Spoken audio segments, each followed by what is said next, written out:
how fun is it to introduce Glissando and the Slimy Songbook. It is very useful library level A from Andrea and Trevor Dow, Vancouver Island composers and publishers that I love to support. So this is for early primer piano students. So these are students who've only are just first exploring the black keys on the piano.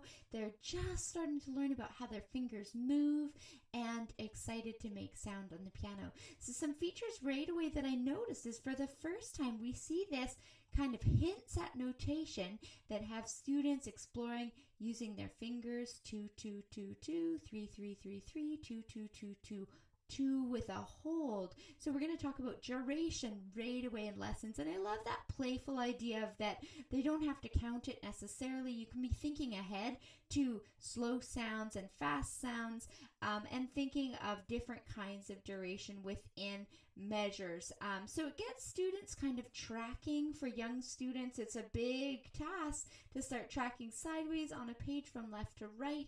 It's also big to be moving fingers independently. And as a teacher that loves talking about arm weight and motion along the way, remember that they might not be playing this legato. You might be using the whole arm to find these notes. The next thing that I love is that to go with that concept, you'll be taking time to play these little games, to tap the finger numbers, and some students may stay in that space for a long time if you're working with little ones. So then the other thing that teachers might be frightened of at first, no, you're also brave, is that there is these T for teacher here, and this little gray thing, I'll hold it up to the camera here, and G flat major, D flat major, and you're going to be actually playing improvised chords yourself. And a little reminder for young students, when they're just finding their way, they're going, it is morning, rise and slime. So when they're just playing those beginner notes, you don't have to, do something fancy on the bottom. You might start with just a little rocking G flat major or the bridges.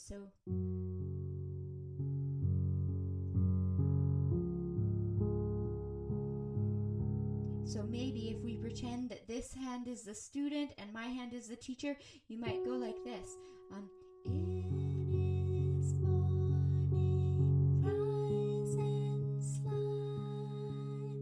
Or if students had a hard time following with that, you could stay even simpler. It is morning, rise and slime.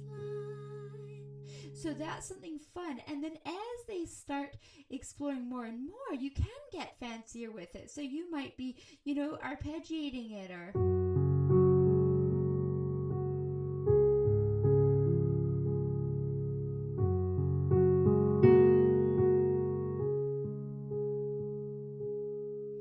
Together you might tell the story and get into some storytelling with music. So that's something fun that gives a lot of creativity for teachers too, that's not notated and gets you working with your chords. You'll see here too a C flat major triad, and we don't always see it said like that, which is kind of fun to think that through as a teacher and knowing that that's just going to sound like a B major chord, to call it C flat major. So that's a little fun thing in there for you to think through.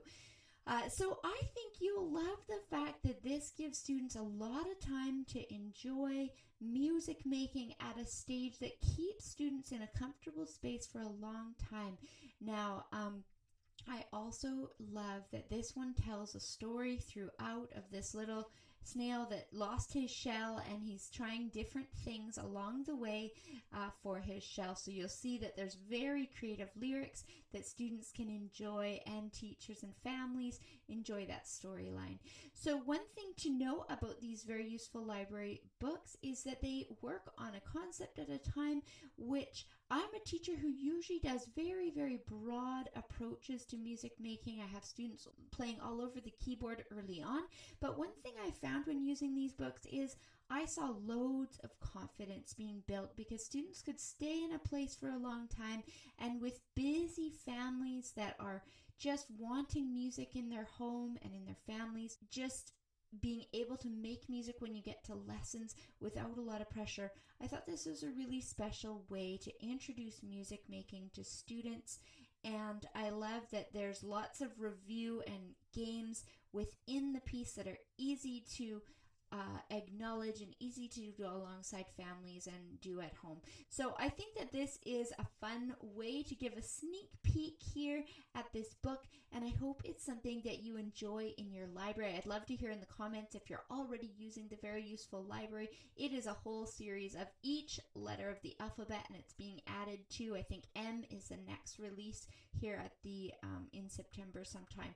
So I hope you enjoy that. Level A, I'll link some of the links to Amazon in the comments, and any of the resources Andrea has to do with this. It's a well-supported method, so you'll also see lots of freebies in their Facebook group, and I will link that as well in the video description. So feel free to say hi, and if you're using this library, I'd love to hear from you. We'll see you next time. Be sure to subscribe if you are curious to hear more about the Wonder Keys resources on Wednesdays.